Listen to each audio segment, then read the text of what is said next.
지난주에 우리가 귀한 말씀을 나눴습니다.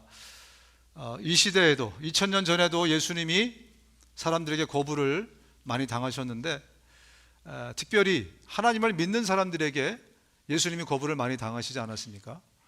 이 시대에도 우리 그리스도인들에게, 예수를 믿는 사람들에게 예수님이 거부를 당하고 있어요. 그래서 우리가 좀 살펴보지 않았습니까? 우리 예배를 먼저 살펴봤죠.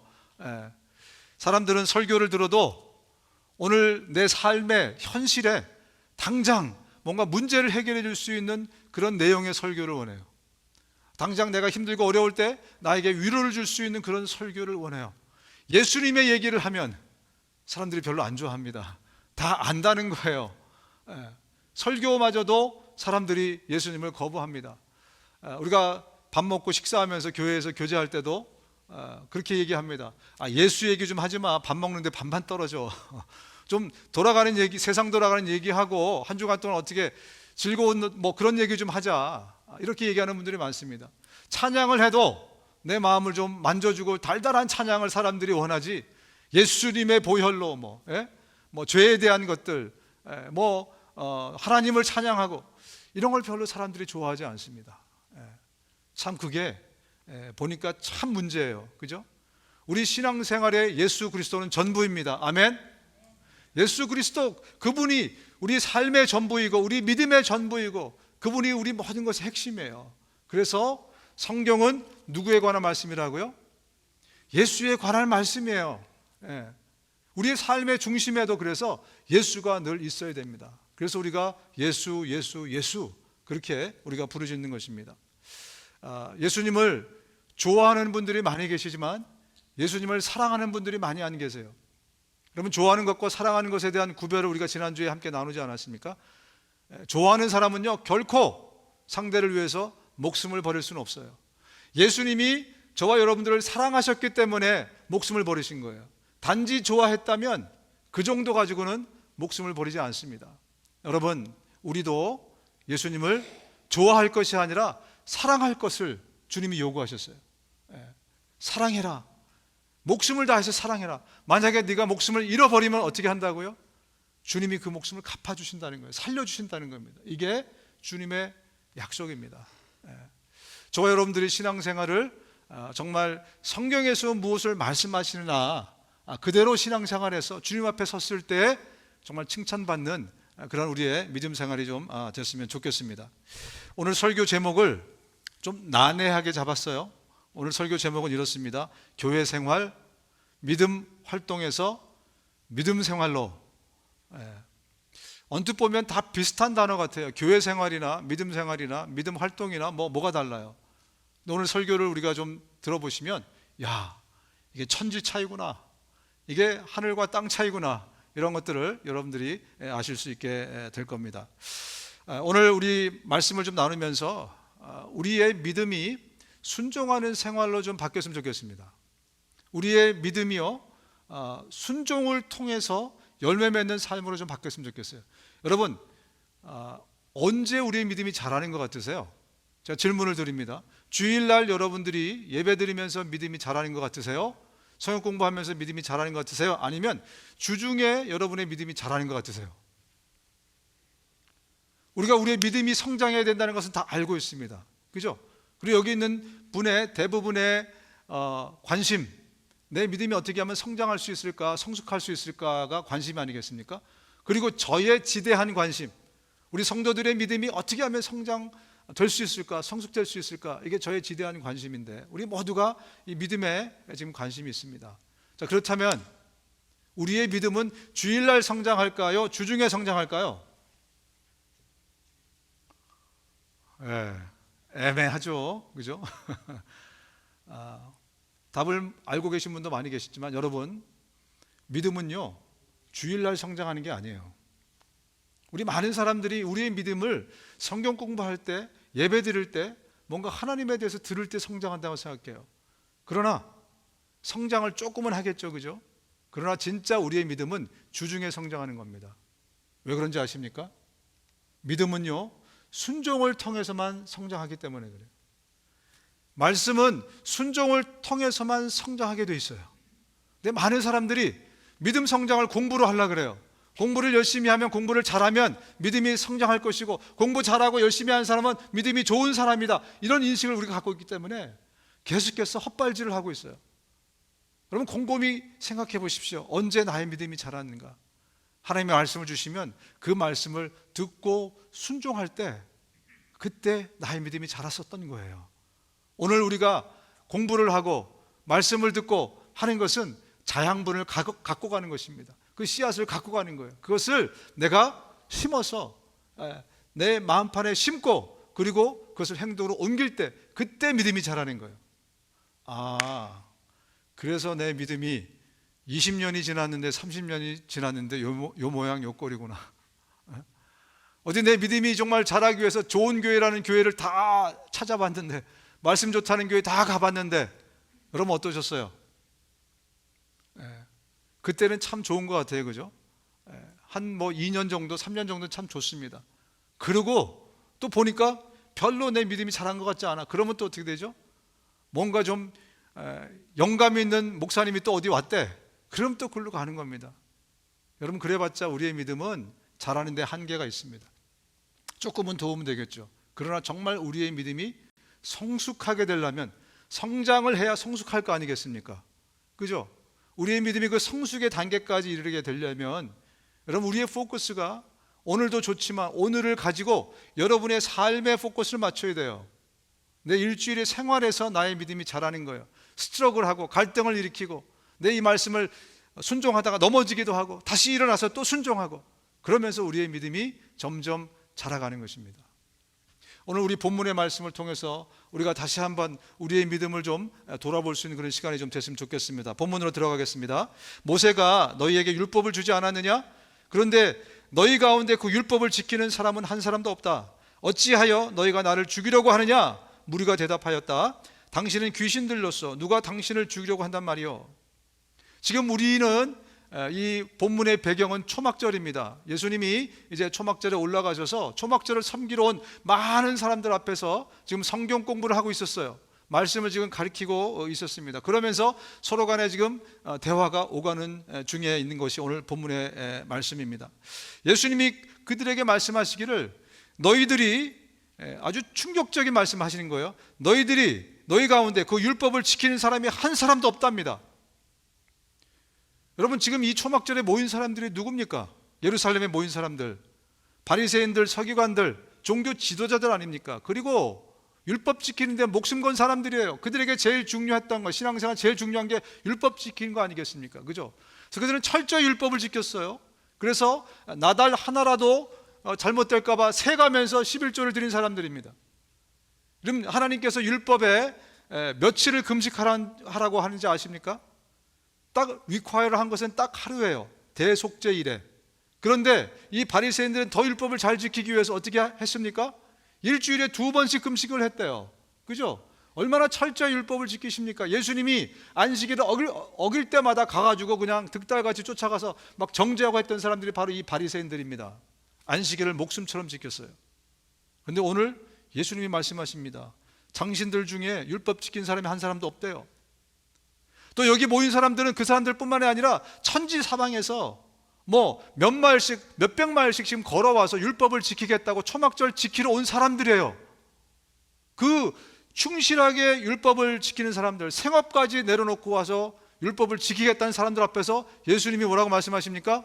너희들 중에 율법을 지키는 사람이 하나도 없다는 거예요. 도대체 왜 예수님이 이런 당황스러운 말씀을 하고 계시는 건가? 예수님이 무슨 의미로 이 말씀을 하셨냐면요, 그들이 규례를 어기거나 조항이나 법을 안 지켰다, 그게 아니에요. 예수님이 하시는 말씀의 의미가 뭐냐면, 너희들이 율법을 지키는데 그 의미도 모르고 거기에 있는 스피릿도 상관없이 하나님이 왜 그 율법을 주셨는지 하나님의 마음도 모른 채 율법을 지키고 있기 때문에 이것은 하나님 앞에 아무 의미가 없다는 얘기예요. 그들은 열심히 지켰잖아요, 그죠? 고지고대로. 그런데 정작 율법을 주신 하나님이 이렇게 보니까 내가 왜 이 율법을 줬는지에 대해서 전혀 의식하지 않아요. 고로 하나님에게는 의미 없는 행위를 그들이 하고 있다는 거예요. 그 얘기를 지금 예수님이 말씀하고 있는 겁니다. 여러분, 하나님이 율법을 왜 주셨을까요? 사람들 생각에는요, 열심히 지키라고, 열심히 지켜서 어떤 의에 이르라고 하나님 율법을 주셨다 이렇게 생각하고 있는데, 성경은 이렇게 말씀하고 있습니다. 율법이 있기 전에도 죄가 세상에 있었으나 율법이 없을 때에는 죄가 죄로 여겨지지 않았습니다. 가장 기본적인 율법을 주신 이유, 목적, 그 스피릿, 의미가 뭐냐면, 사람들이 죄를 짓고 있는데 이 스탠다드가 없으니까, 법이 없으니까 그게 죄인지도 몰라요. 그래서 사람들에게 이 율법을 주시면서 너희들 지금 하고 있는 게 죄야 라는 것을 가르쳐주기 위해서 율법을 주셨대요. 또 말씀하시기를 율법으로는 죄를 인식할 뿐입니다. 그러나 이제는 율법과는 상관없이 하나님의 의가 나타났습니다. 사실은요, 율법을 지켜내라고 주신 법은 아니에요. 왜냐하면 인간이 율법을 다 지켜낼 수 없어요. 왜냐하면 율법은 하나만 어겨도 다 어기는 게 돼요. 그렇기 때문에 사실 불가능한 것을 지금 하나님이 주신 거예요. 그렇다면 왜 불가능한 것을 주셨을까? 이 율법을 지키면서 내 힘으로는 안 되는구나, 나는 하나님께서 나를 도와주셔야, 하나님의 은혜가 있어야 나는 살 수 있구나, 이거 깨달으라고 주신 거라는 거예요. 첫 번째, 내가 죄인이라는 것을 깨닫고, 그리고 두 번째, 내가 하나님 없으면 안 되는 존재구나 라는 것을 깨닫게 하기 위해서 하나님이 율법을 주신 거예요. 근데 사람들은요, 하나님이 율법 주신 의도나 그 스피릿이나 이런 걸 전혀 생각하지 않고, 내가 열심히만 지키면 그러면 나는 의인이 돼, 그러면서 열심히 했어요. 정말 오바쟁이들이, 오바쟁이, 그냥 오바해서 더 지켰어요. 그렇게 열심히 지켰는데 결국 하나님 앞에서, 예수님 앞에서 그들의 율법 지키는 행위는, 율법 지키는 삶은 인정받지 못했습니다. 자기들은 굉장히 긍지가 있었을 거 아니에요. 난 적어도 이렇게 율법을 지켜, 나 이런 사람이야. 그렇지만 하나님 앞에서는 전혀 무용지물이었다는 것을 오늘 예수님이 그들 앞에서 감히 선포해 주신 것입니다. 여러분, 율법에 이 동해보복법이라는 게 있어요. 이게 뭐냐면, 쉽게 말해서 눈에는 눈, 이에는 이. 내가 이빨 하나가 부러지면 상대방한테 복수할 때도 이빨 하나만 부러뜨리라는 거예요. 이게 하나님이 주신 법이에요. 사랑의 하나님이 굉장히 지금 차가운 법을 주셨어요. 왜 이런 법을 주셨을까? 사람들은요, 누가 나 이빨 하나 부러뜨리잖아요. 그럼 보복한다고 강냉이를 모조리 뽑아버립니다. 틀니를 만들어버려요. 그게 인간이에요. 우리 인간은요, 죄를 갖고 있는, 죄성을 갖고 있는 우리 인간은 하나님의 은혜 없이 나를 극복해낼 수가 없어요. 그래서 하나님께서는 이런 율법들을 주셔서 네가 누구인지를 알라는 거예요. 그리고 네가 누구인지를 알게 되면 그때 하나님을 찾아라, 하나님의 은혜를 구해라, 그 은혜의 근원 되신 예수를 내가 보내주겠다. 이게 율법을 주신 목적이에요. 그래서 은혜 되신 예수님이 이 땅에 오시지 않습니까? 그러면서 이 컴플릿 되지 않은 율법을 온전케 하신 분이 바로 예수 그리스도 하나님의 은혜다, 이렇게 이야기를 하는 겁니다. 그래서 그 사람들은 율법의 달인이고 율법의 고수였지만 결코 하나님의 크레딧은 받지 못했습니다. 오늘 시간이 2000년이 흘렀어요. 이제 율법의 시대가 저물고 율법을 완성하신 은혜의 시대가 왔습니다. 예수 그리스도, 그분이 이 땅에 오셨어요.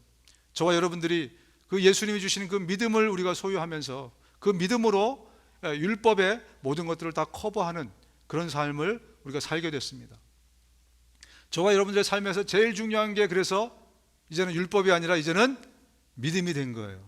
믿음으로 구원받고, 그죠? 믿음으로 하나님을 만나고, 믿음으로 주님을 바라보고, 믿음으로 살아가고, 믿음의 행위들로 주님께 영광 돌리고, 믿음은 그래서 우리에게 가장 중요한 단어가 되어버렸습니다. 그래서 이제 우리가 지금 이런 예배도 드리고 하나님을 만나고 하는 모든 것들을 믿음 생활이다, 이렇게 표현합니다. 믿음 생활. 예수님이 2000년 전에 율법 생활하고 있는 사람들을 진단하면서 너희들 지금 열심히 하고 있는데, 누가 봐도 땀 흘리면서 열심히 하고 있는데, 그런데 말이다, 안타깝게 너희들 지금 헛발질을 하고 있어 라고 말씀해 주셨습니다. 지금 오늘 2000년 후에 우리의 삶은 이제 믿음이라는 것으로 믿음 생활을 살아가고 있는데, 과연 주님 앞에서 나의 믿음 생활은 인정받을 수 있겠는가? 여러분 한번 점검해 봐야 되지 않겠습니까? 너무 중요하잖아요, 그죠?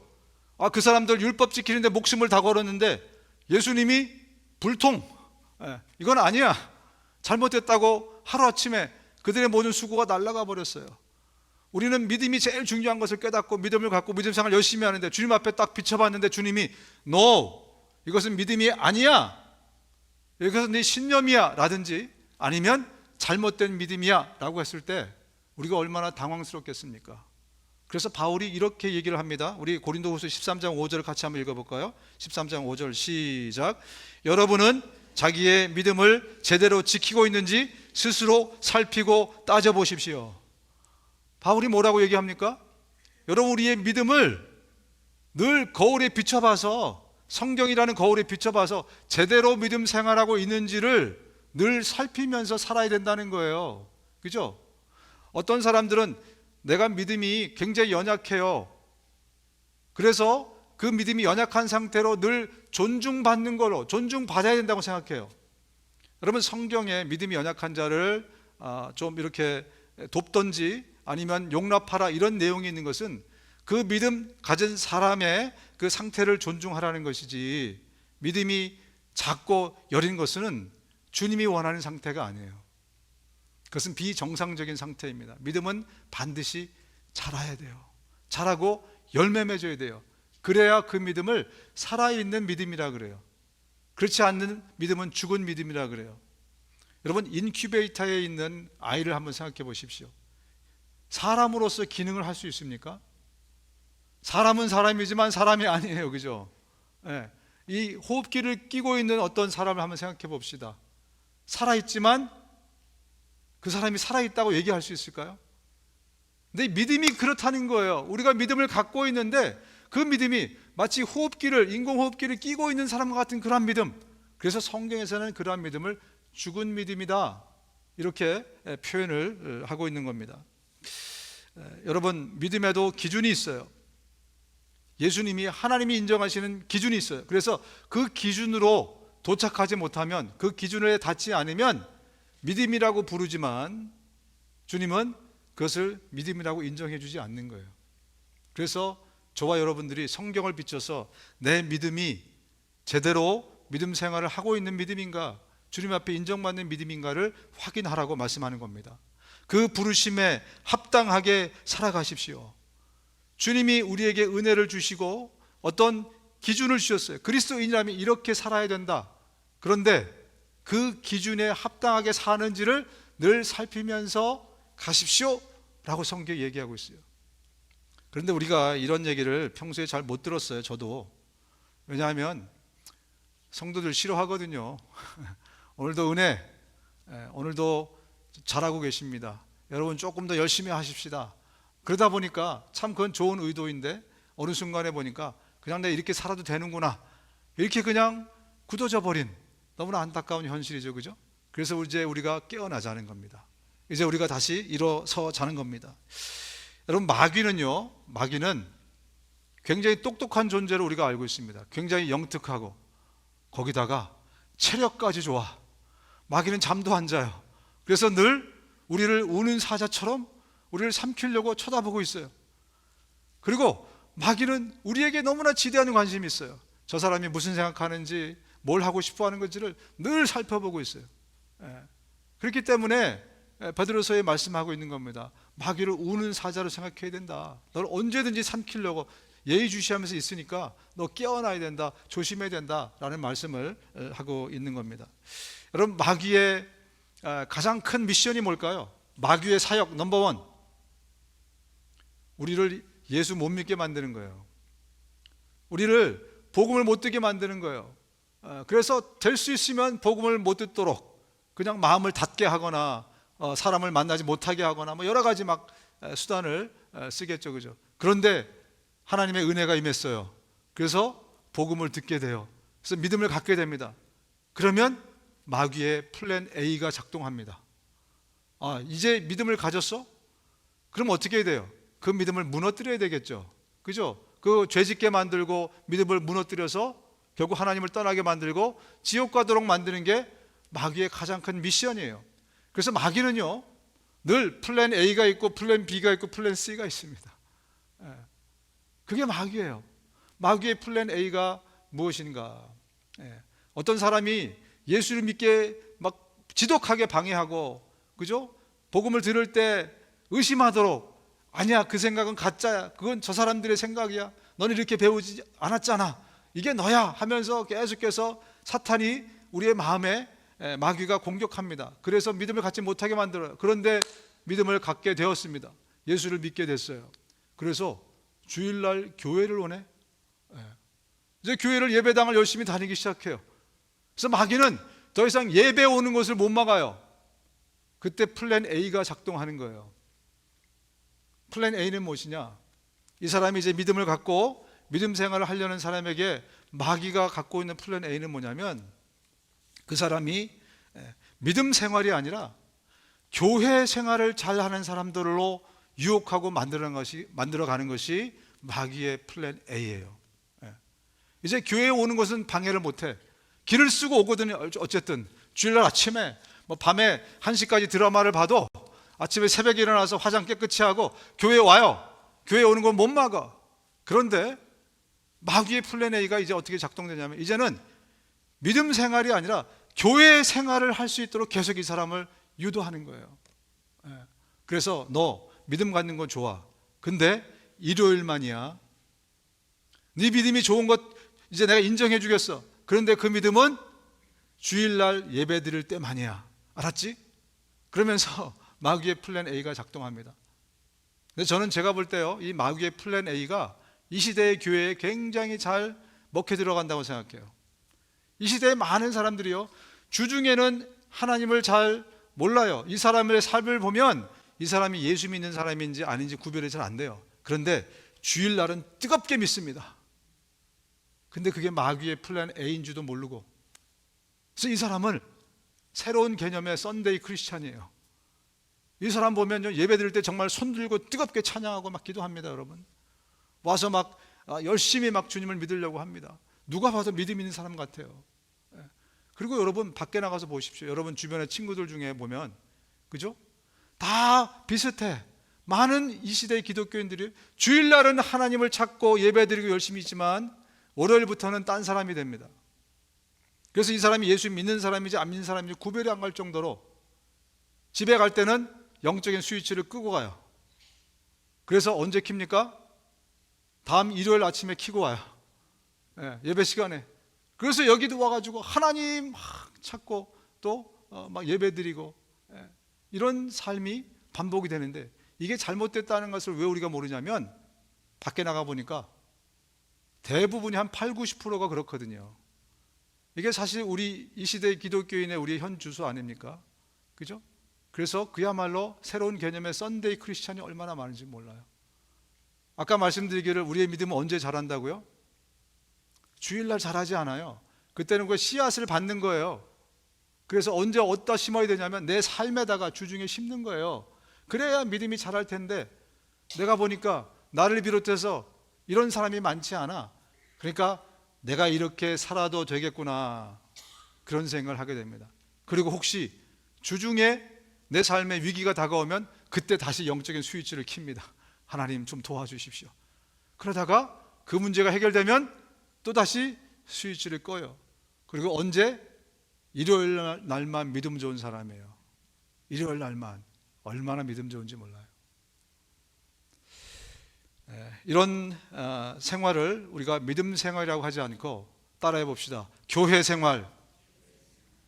그렇습니다. 그 사람은 교회 생활을 잘하는 사람이지 믿음 생활 잘하는 사람이 아니에요. 하나님의 눈에는, 예수님의 눈에 볼 때는 너 교회 생활 참 잘하는구나, 믿음 생활 해야지 교회 생활하면 안 돼, 이렇게 말씀하신 거거든요. 근데 오늘요, 어떤 분이 이 메시지를 듣고 갑자기 깨닫게 됐어요. 야, 이렇구나, 이렇게 내가 살아서는 안 되겠구나 결심을 합니다. 그러고 나서 이제 교회에서 이제 오퍼하는 그 제자 훈련 프로그램에도 등록하고 막 새벽 기도도 나오고 막 또 심지어 성가대도 막 쓰고요, 막 단기 선교도 가고 막 결심을 해서 열심히 여러 가지 활동들을 하기로 작정합니다.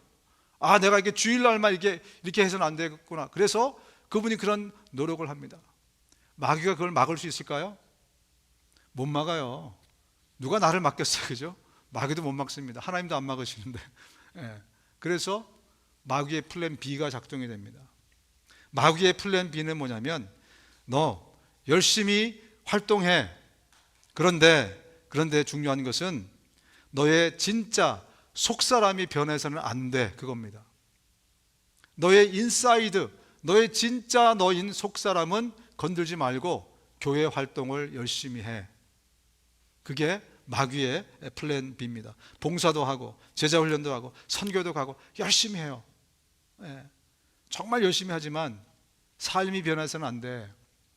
삶이 언제 변한다고요? 주중에 하나님의 말씀을 순종함으로 변하는 거예요. 그것은 해서는 안 돼. 주일날 활동만 열심히 해. 그래서 주일날 교회만 다니던 사람이 이제 활동을 시작하기 시작하면서는 마귀가 플랜 B를 가지고 너는 믿음 활동을 해. 믿음 생활이 아니라 믿음 활동을 잘해. 이렇게 우리를 유도한다는 거예요. 여러분, 지금 제가 말씀드리는 거 교회 생활, 믿음 활동, 또 믿음 생활 다 비슷해 보여요. 그러나 이것은 하나님 앞에서는 천지차이입니다. 하나님 앞에서는 천지차이예요. 왜냐하면 이 두 가지는요, 주님 앞에서 아무 열매도 나타나지 않기 때문에 그래요. 주님의 가장 큰 열매는 내가 변화되는 겁니다. 하나님께서 기대하시는 가장 큰 열매는 나의 진짜인 속사람이 예수님처럼 닮아가는 거예요.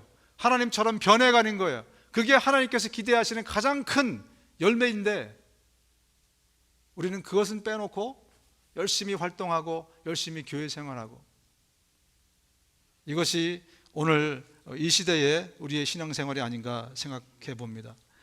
여러분, 삶이 동반되지 않는 믿음은요, 그것은 종교적인 행위입니다. 순종이 동반되지 않는 그 모든 것은 그냥 종교적인 행위일 뿐이에요. 열심히 종교적인 행위를 한다고 우리의 믿음이 자라겠는가? 그렇지 않다는 것입니다. 우리가 갖고 있는 이 착각에서 저와 여러분들이 좀 깨어났으면 좋겠습니다. 우리 믿음 생활이라는 것은요, 우리의 주중의 삶에서 주님이 주신 그 말씀들을 내가 실행하고 순종하고 주님과 함께 동거하고 동행하면서 살아가는 것이, 그게 믿음 생활이에요. 그러면서 우리의 속사람이 변하고 열매가 맺어가고 하나님이 나를 통해서 내 인생을 사용하셔서 주의 위대한 일들을 이뤄나가시는 거예요. 주변의 많은 사람들에게 또 정말 좋은 영향력을 미치게 하는 것, 바로 그것입니다. 바울이 이렇게 고백합니다. 우리는 낙심하지 않습니다. 우리의 겉사람은 낡아가나 우리의 속사람은 날로 새로워집니다. 지금 너무 힘들었어요. 사역하는 것도 힘들고 막 주의 일을 하는 게 너무 힘들어요. 그러나 왜 내가 지치지 않냐면, 낙심하지 않냐면, 진짜 백인 내 속사람은 점점점 하나님 닮아가고 있거든요. 나는 점점점 예수님을 닮아가고 있거든요. 진짜 열매를 맺어가고 있거든요. 그러니까 내가 낙심하지 않는다 라고 바울이 자랑하고 고백을 하는 겁니다. 여러분, 이제 저와 여러분들이 더 이상 믿음 활동을 하거나 교회 생활을 하거나 여기에서 멈추지 말고 믿음 생활로 올라갔으면 좋겠어요. 여기 부부가 많이 계신데 부부 활동하시는 분 계세요? 부부 활동. 부부가 아니야, 주일날만 부부인 척해. 부부 생활을 해, 주일날만. 그 부부 활동이라고 부릅니다. 우리가 그래서 뭐라고 부릅니까? 부부 생활이라고 부르죠. 왜? 24시간 미우나 고우나 24시간 붙어있고 24시간 리액션하고 같이 살아가는 거거든요. 하나님은 그래서 저와 여러분들이 믿음 활동을 하는 걸 원치 않으세요. 주일날만 와서 여기서 뭔가 정말 믿음이 있는 믿음의 행위들을 주일날만 하는 것을 주님은 믿음 생활이라고 인정하지 않습니다. 뭐라고요? 믿음 활동. 더 이상 저와 여러분들이 믿음 활동에 머무르는 그런 안질뱅이 신앙, 여기에 머물지 않게 되기를 주님의 이름으로 축원드립니다. 말씀을 계속해서 이어가면 우리는 이 사람이 어디에서 왔는지를 알고 있습니다. 그러나 그리스도가 오실 때에는 어디에서 오셨는지 아는 사람이 없을 것입니다. 예수께서 성전에서 가르치실 때 큰 소리로 말씀하셨다.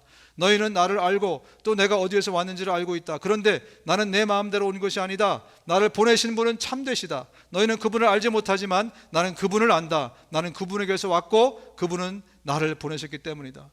예수님이 오늘 본문에 보니까요, 얼마나 답답했든지 큰 소리로 지금 외쳤다는 거야. 이 사람들이 얘기하기를 나는 당신을 안다고 그렇게 얘기했어요. 사람들이 예수님을 보고 내가 당신을 안대요. 당신 나사렛 출신 아닙니까? 그러면서 또 얘기하기를 우리는 메시아도 안대요. 메시아는 신출 귀몰한 사람이라서 분이라서 어디서 오고 어디로 가고 이거 우리가 모르는데 그게 메시아인데 당신을 보니까 우리가 나사렛에서 온 거 알지 않느냐. 그러 당신은 메시아가 아니다. 이렇게 사람들이 얘기한 거예요. 그랬더니 예수님이 답답하신 거죠. 큰 소리로 외쳐서 뭐라고 말씀하시냐면 너 나 아는 체 하지 마. 너 나 몰라. 네가 안다고 주장할 뿐이지 착각하지 마. 착각은 자유야. 옛날에 그 말이 있었잖아요. 착각은 자유야. 그러나 착각은 노망의 지름길이야. 그죠? 그런 말이 있었죠, 옛날에. 착각은 자유입니다. 우리는 예수님을 안다고, 성경을 안다고, 성경을 잘 아니까 성경의 주인공인 예수님을 잘 안다고 많은 사람들이 착각합니다. 그런데요, 그것은 나의 착각일 뿐이에요. 요즘 매체들이 너무 많이 발달되어 있어가지고 우리 많은 우리 그 신도들이 설교를 많이 듣습니다. 우리 교인들만 해도 제 설교만 듣는 사람은 아마 없을 거예요, 그죠? 뭐 아주 유명하신 유튜브에 나오는 뭐 여러 설교들을 여러분 많이 주중에 들으실 건데, 그러면서 어떤 착각이 생기나 이렇게 제가 봤더니 설교를 잘 듣고 은혜를 받고 그 설교를 내가 이해했다면 내가 성경을 잘 알게 됐다고 착각을 하더라고요.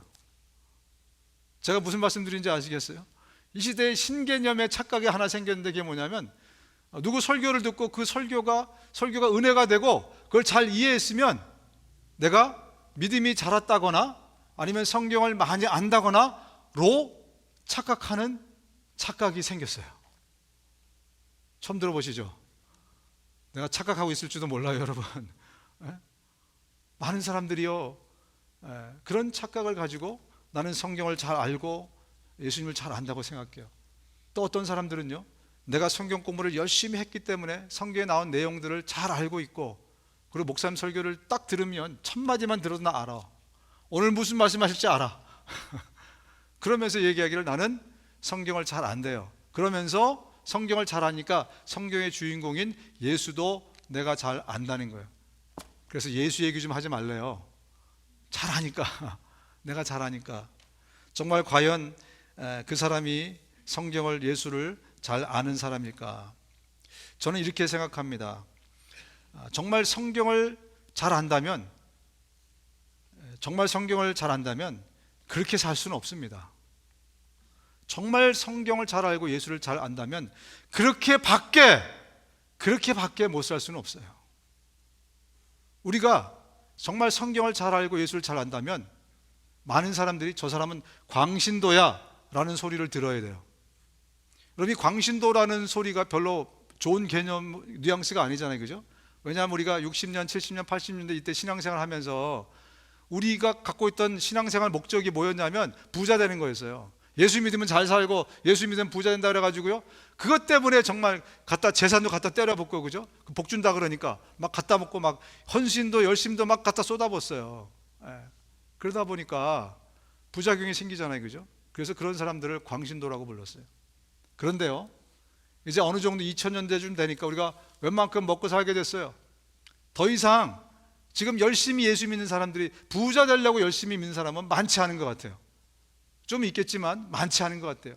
대부분의 정말 열심히 예수를 믿는 사람들을 보면 진짜 하나님도 사랑하기 위해서, 주님 사랑하니까 그래서 예수를 열심히 믿으려고 몸부림치는 것 같아요. 그래서 미국에서도 Jesus freak이라는 말이 나왔어요. Jesus freak. 예수의 광신도라는 거죠. 광신도, 그죠? 그런 그 그룹도 생기고 막 그렇습니다. 이제는 2000년대 이후에 광신도라는 것은요, 더 이상 욕이 아니에요. 더 이상 칭찬입니다. 이제는 칭찬입니다. 저와 여러분들이 정말 성경을 잘 알고 예수를 잘 안다면 지저스 프릭이 될 수밖에 없어요. 예수에 미쳐서 살 수밖에 없어요. 그렇지 않다는 것은요, 내가 성경 잘 모른다는 거예요. 그렇지 않다는 것은요, 내가 예수를 머리로 아는 것이지 진짜로 잘 알지 못한다는 거예요. 어떤 여자가 저를 잘 안대요. 예? 제 이력서를 다 꿰고 있고 뭐 저를 너무나 잘 안대요.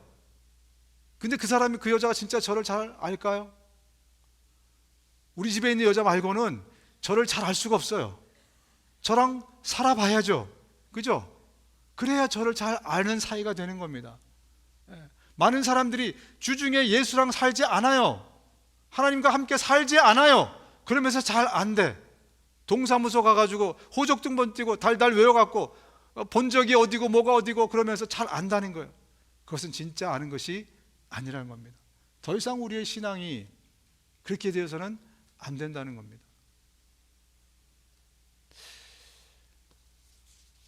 그렇다면 어떻게 우리가 성경을 잘 알 수 있을 것인가? 어떻게 정말 예수를 잘 알 수 있어서 저와 여러분들이 그야말로 이 시대에 광신도 소리를 들을 수 있을까? 그 칭찬을 우리가 들을 수 있을까?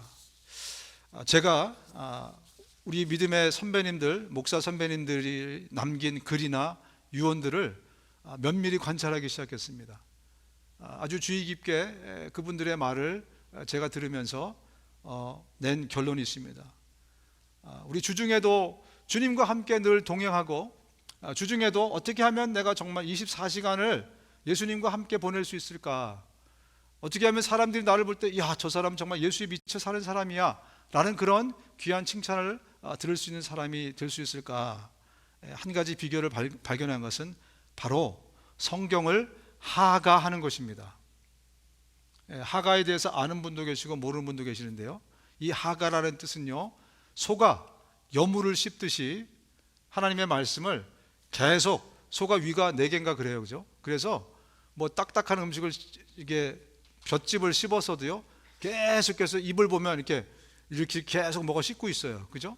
그게 하가하는 거예요.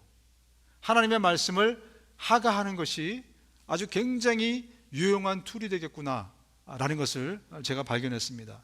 여러분, 달라스 윌랄드라는 분 들어보셨어요? 달라스 윌랄드라고 책을 많이 쓰셨죠, 그죠? 책 보시는 분들은 아마 이분 책을 보셨을 텐데, 이 목사님 이렇게 얘기합니다. 성경 암송은 영적 성장의 절대적인 기초다. 신앙생활의 모든 훈련들 가운데 한 가지를 선택해야 한다면, 여러 많은 방법이 있는데 한 가지를 선택한다면 나는 성경 암송을 선택할 것이다. 왜냐하면 성경 암송은 우리의 영혼을 채워주는 기본이자 핵심적인 방법이기 때문이다. 이 율법책을 내 입에서 떠나가지 말게 하며 성경은 바로 입에 있어야 한다고. 성경은 바로 입에 있어야 한다. 어떻게 하면 율법책이 당신의 입에 있게 할 수 있는가? 암송하면 된다. 요소 1장 8절의 말씀을 이분이 하면서 내 율법책을 이 입에서 떠나게 하지 말며 주야로 율법을 묵상하라고 말씀하고 있지 않습니까? 그러면 내 길이 평탄하게 되고 형통케 되리라. 이렇듯이 이 율법책을 내 입에서 떠나가지 말게 하라는 게 무슨 말이냐, 무슨 의미냐? 늘 하나님의 말씀을 암송하라는 거예요. 되풀이하라, 이 말씀을 하고 있습니다. 척수인도라는 목사님 아십니까? 척수인돌, 이분이 이렇게 말합니다. 나는 그리스도인의 삶에서 성경 암송을 최고의 훈련이라고 생각한다. 성경 암송으로 기도 생활은 강화될 것이고 영성은 더 날카롭고 효과적이 될 것이다. 당신의 태도와 세계관은 변하게 될 것이다. 생각은 깨어 있으며 영적으로 민첩하게 될 것이다. 담대함과 확신은 고양이 될 것이고 그 믿음은 견고해질 것이다. 척수인돌이라는 목사님도 지금 달라스에 있는 DTS라는 신학교의 학장으로 아마 계신 걸로 알고 있는데, 그분도 강조하는 게 뭐냐면 하나님의 말씀을 암송하라는 거예요. 여러분 너무 잘 아시는 빌리 그레이엄 목사님이 돌아가시기 얼마 전에 투병 중에서 이런 말씀을 하십니다. 건강상의 이유로 날이 갈수록 성경을 읽기 어려워지지만 나는 성경을 많이 암송하고 있으며 아직도 암송할 수 있다는 것이 감사하다. 이분도 늘 하나님의 말씀을 암송하는 것, 그것을 주야로 묵상하는 것, 그것을 이분의 삶에 가장 귀한 것들을 여겼고, 그리고 더 많은 성경을 외우지 못하는 것을 후회하면서 돌아갔습니다. 그리고 우리가 잘 아는 우리 한국분 중에 우리 많은 분들이 존경하는 옥하는 목사님이라는 분이 계십니다. 이분은 제가 설교를 들으면서 가끔씩 듣는데 그분 설교 중에 그런 말씀 하셨어요. 내가 목회를 남들이 성공했다 그러는데 그래도 나에게 후회하는 거 한 가지가 있다. 뭐냐면 성도들에게 더 많은 성경을 암송하도록 만드는 거, 이걸 못했다는 거예요. 내가 다시 한번 목회를 할 수 있다면 우리 성도들에게 더 많은 성경을 암송할 수 있겠다. 그렇게 만들겠다. 여러분, 하나님의 말씀이 우리 안에 들어가면 어떤 일이 일어납니까? 하나님의 말씀은요, 살아있고 생명력이 있어요. 이 말씀이 내 안에 들어오면 살아있고 생명력이 있어요. 그래서 관절과 혼과 관절과 골수를 찔러 쪼개요. 그래서 어떻게 합니까? 우리 마음속에 들어와서 우리의 마음과 생각을 감찰해내세요. 뭐가 잘못됐고 또 뭐가 힘들고 뭐가 어렵고 뭐가 문제고, 주의 말씀이 살아서 운동력이 있어서 그렇게 하신다는 거예요. 그래서 주의 말씀을 우리 안에 하가를 통해서 받아들였을 때, 내가 가지고 있을 때 그 말씀이 나를 움직여 하는 겁니다. 그래서 내가 예배당이 없어도, 예배드리지 않아도 그 말씀과 함께 내가 하나님과 교제하며 그 말씀을 함께 살아갈 수 있게 된다는 겁니다. 우리 유대인들이 아주 특별한 방법으로 성경을 암송했는데 그게 뭔가 했더니 그게 하가였어요. 하가. 그 사람들이 이 하가법을 가지고 애들 공부도 시키거든요. 그래서 지금 전 세계에 굉장히 난다긴다는 학자들이 다 유대인들이잖아요, 그죠? 근데 이게 어디서 비롯됐냐면 성경에서 비롯된 교육법이에요. 우리 한국 사람들이 유대인들을 굉장히 좋아하지 않습니까? 그래서 요즘 하가 뭐 어쩌고 그러면서 세미나도 많이 여는 이유가 바로 여기에 있습니다. 하가는 너무 단순해요. 뭐냐면 repeat after repeat, repeat after repeat. 그냥 계속해서 반복하는 거예요. 그게 하가입니다. 여러분, 성경을 머리로 암송하려고 그러면 머리에 뭐가 나죠? 아이고, 크게 들리네요. 쥐가 납니다. 그런데 성경 암송은 IQ로 하는 게 아니라서 너무나 감사해요. 성경 암송은요, 하가로 하는 거예요. 리핏으로 하는 겁니다. 반복으로 하는 거예요. 그래서 이제는 우리가 핑계 댈 수 없어요. 하가를 안 하겠다. 그것은요, 내가 게으른 상태로 살겠다, 그거예요. 이 하가는 IQ하고 상관이 없어요. 게으름과 부지런함의 상관입니다. 그죠? 왜? IQ가 안 좋아도 하가는 할 수 있어요. 부지런히. 주님이 우리에게 요구하신 것은 부지런히 하가하는 거지 외우라고 말씀하시지 않았어요. 짐을 지우지 않으셨습니다. 그런데 이 하가를 하게 되면 이 말씀이요, 우리의 마음과 우리의 영혼에 새겨집니다. 이거는 메모라이즈 하는 게 아니고요, 새기는 거예요. 새기는 거. 했던 거 또 하고 또 하고 또 하고 계속해서 새겨나가는 거예요. 그래서 내 영혼의 새김이 되는 것이 하가이고, 그래서 이 율법책을 내 입에서 떠나가지 말게 하라 라고 말씀하고 있는 거예요. 그렇게 될 때 저와 여러분들의 삶이 복받은 자의 삶이 됩니다. 시편 1편에 보십시오. 주야로 이 말씀을 묵상하는 자에게 뭐라고 말씀하시고 계십니까? 시냇가에 심기어진 나무처럼 될 것이다.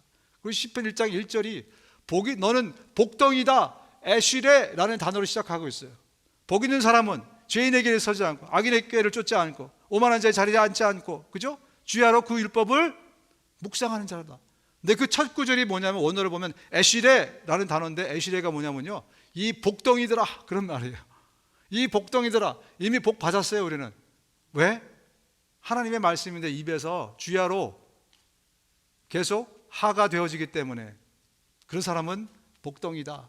이 말씀을 시편 1장부터 시작하고 있어요. 얼마나 이것이 정말 위대한 것입니까? 여러분, 게으른 사람은 안 돼요. 또 하나님 사랑하지 않는 사람은 이게 안 됩니다. 머리가 나빠서 안 돼, 이거는 이제는 우리가 고려할 대상이 아니에요. 머리하고 상관없는 겁니다. 내가 정말 하나님을 사랑하는가? 하나님을 사랑하면 뭘 사랑해야 된다고요? 하나님의 말씀을 사랑하는 거, 그죠?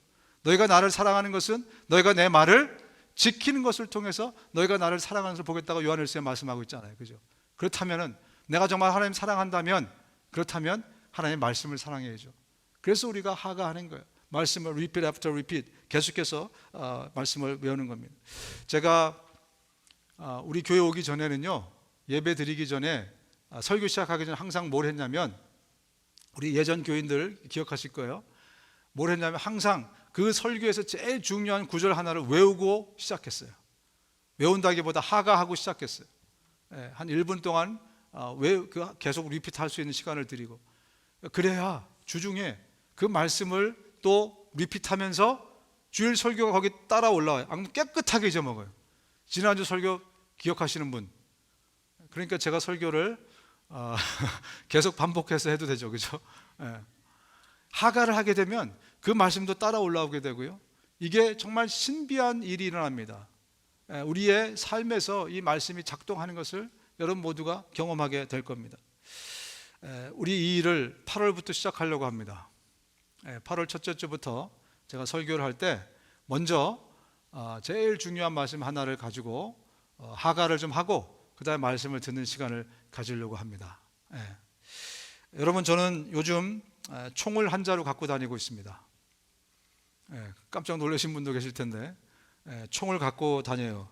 세상이 워낙 험악하고 그래서 총을 갖고 다닙니다. 왜냐하면 성경이 이렇게 말씀하고 계세요. 에베소 6장 17절에 같이 한번 읽어볼까요? 에베소 6장 17절 시작. 구원의 투구를 받고 성령의 검 곧 하나님의 말씀을 받으십시오.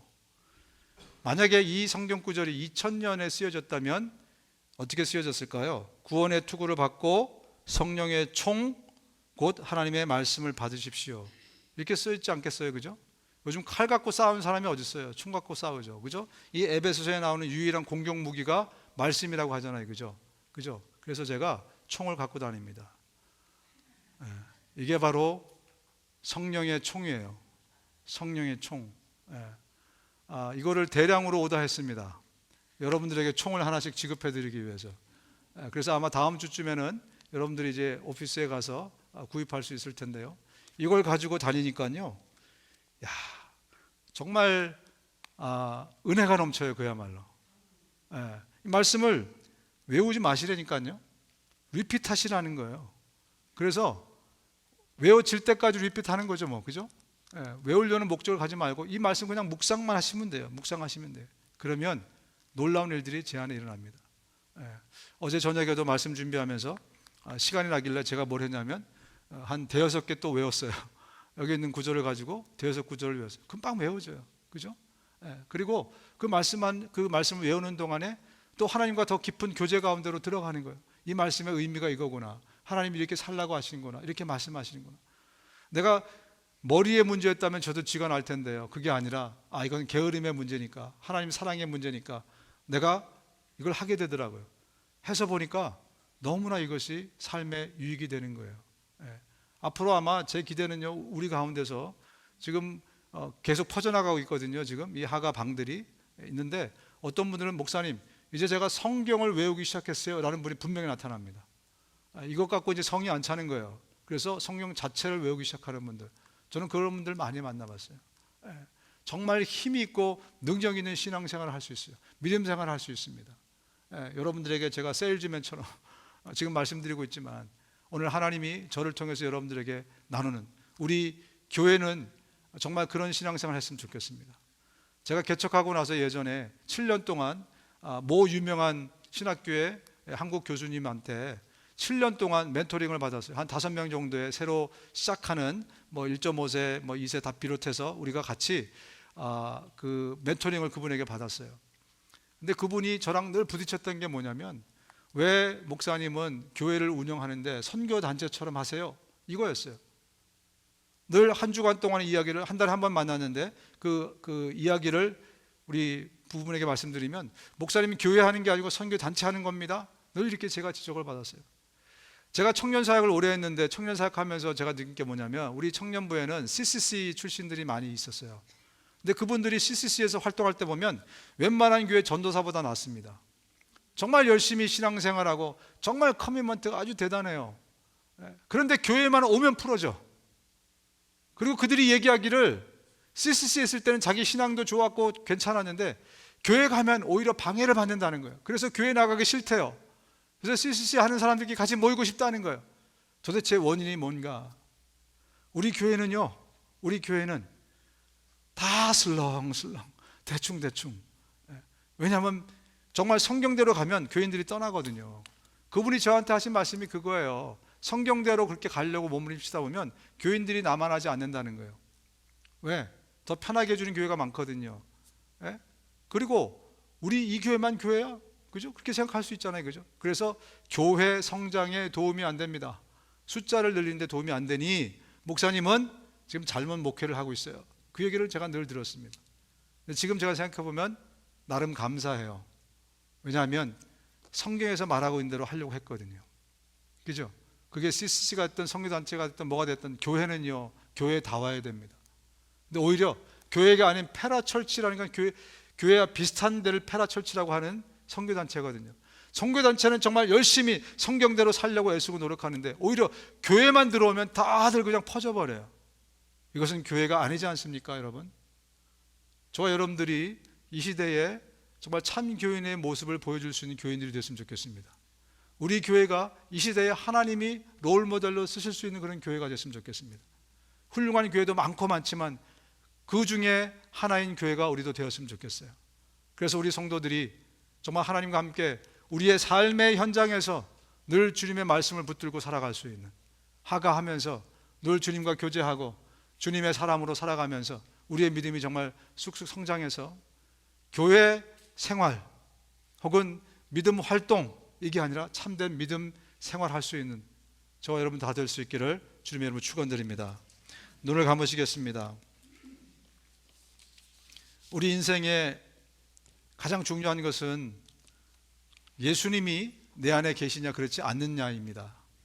오늘 이 가운데 아직까지 여러분 마음에 예수님을 영접하지 못한 분이 계시다면 우리 온 교우들이 같이 기도할 겁니다.